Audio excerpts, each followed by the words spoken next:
Okay, hi everyone. So in this video we're going to talk about possessives and how they work with things we possess and people we possess. And it's slightly different in Bulgarian. If you've been to A1, you have learned this quite a lot, but it is something quite essential to know if you want to continue to A2. And if you would like to continue to A2, please don't hesitate to send us an email and we're going to send you the sign-up email. All right, so today what I want to show you are the short possessive forms in A1 and A2. This is what we learn. We learn the short ones. The long ones, usually people know some of them like moi, moja, moeto, but we don't cover this in the first two courses because it's way too complicated and it takes a lot of linguistic knowledge and a lot of intuition to be already built to be able to use those efficiently. So the short possessives are short and sweet. So for us you have mi, ti is the same, ti. For toy you have mu, tja, I. To, mu, it's the same as the masculine. For us, we have ni, vie, vi, ite, im. So, of course, there's some fun ways to try to remember those. I would say that with use, it's the most efficient way, but if you want to remember the toy, you can remember it as he has a cow, mu. And then for the day, what you can do is you can just do a little love sign like mu plus I equals im. So when you have two people, three people, more people that you're talking about and their possession, you're going to have im. Im, of course, is just the opposite as mi. This is another way to remember it. Remembering the ni and vi is quite easy because you just remove the e. Ni and vi. So let's get down to how we actually use those. So to use the short possessives, first thing you need to remember is they come always after the thing you possess.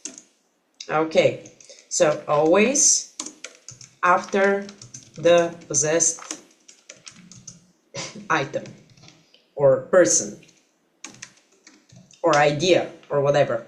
So let's say that I talk about my phone or my computer or my car or my job or my apartment. So this is what it's gonna look like. It's gonna be работата ми, къщата ми, колата ми, апартаментът ми, телефонът mi, etc. And that basically means my work, my house, my car, my apartment, my phone. All right, so what you can notice here, a second thing that's quite important about these possessives is that the possessed item is going to be with a definite article. Whether it's going to be a full article or not, it really depends whether that's the subject or the object of the sentence. But for now, for A1 purposes, you don't care that much about that. So what you're aiming at is just to put a masculine article at the end. All right, so what happens though if you have family members? They are a huge exception. So family members are an exception of the definite article rule.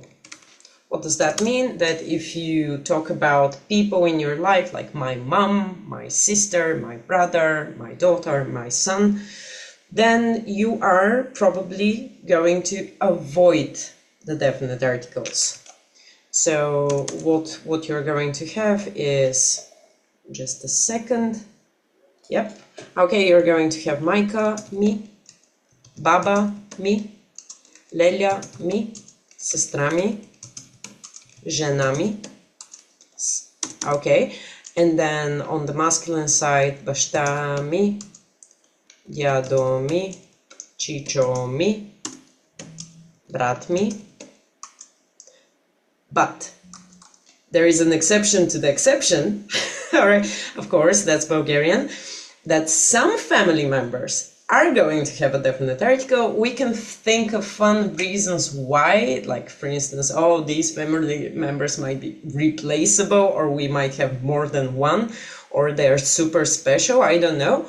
But some of the family members are going to have a definite article, like for instance, мъжът ми, синът ми, съпругата ми, съпругът ми.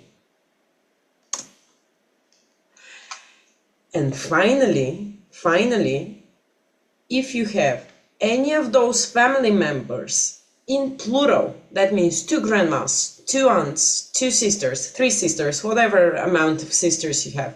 If you have the family members in plural, then every time you're gonna have a definite article. All right, so there would be no exception to this. Every time plus a definite article. So let's say you have 2 sisters, you would say сестрите ми. 2 brothers, братята ми. 2 fathers, бащите ми. Дядовците ми. Бабите ми, etc. So the family members are sort of peculiar. Sometimes I speculate the reason behind this is because these are really old words and that they've been with us for very long, and they have undergone a lot of changes, and they have stayed sort of the same as well. So they might have some reminiscent of the past structure of Bulgarian, which was quite different. So yeah, that might explain a little bit why this is happening. But as a rule, you know, generally the rule is that you always put the possessive particle after the thing you possess, and that most of the cases, apart from family members, there needs to be a definite article. Definite article. So it might sound a bit weird if you're coming from English, because you don't say the computer, but this is exactly what we do in Bulgarian. All right, so you can, sometimes it might be useful to remember just how weird things would sound if you translate them to your own language. And that might help remembering some of the things you need to remember in order to know the rules. So that's pretty much it. Once more, thank you for watching, and good luck with your revision. Bye.